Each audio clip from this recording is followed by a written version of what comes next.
大家好，是小鹅。今天呢，用豆角来分享好吃的。首先准备一把比较嫩一点的豆角，清洗干净，去掉虫叶，再切去头部，然后分成大约10厘米长的小段。最后一段长度是不一的，我们可以根据实际情况再把它给掰成小段，然后再掐去尾部。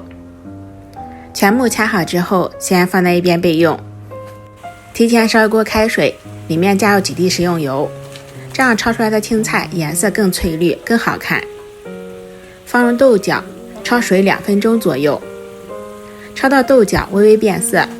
我们喜欢吃熟一点的就多焯一会，喜欢吃脆一点的就少焯一会。焯水之后捞出，迅速的过下凉水，这样口感更爽脆，颜色更翠绿。再准备3个小米辣，清洗干净之后切成小圈。4瓣蒜，先拍扁，再切成蒜末。蒜多放一些，吃起来会更香更好吃。全部切好之后放入一个小碗中，加入2勺生抽、2勺米醋、1勺花椒油、1勺小磨香油，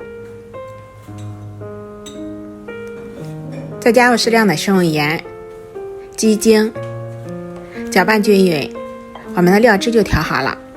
各种比例可以根据个人的喜好进行调整。现在我们把泡凉的豆角捞出，控干水分，然后再对半撕开，这样吃起来更入味，口感呢也会更加的好吃。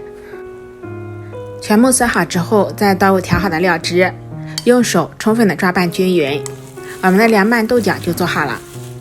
用这种方法做出来的凉拌豆角，做法非常简单，油也特别的少，特别的营养健康，清脆爽口，开胃解油腻，真的非常的不错。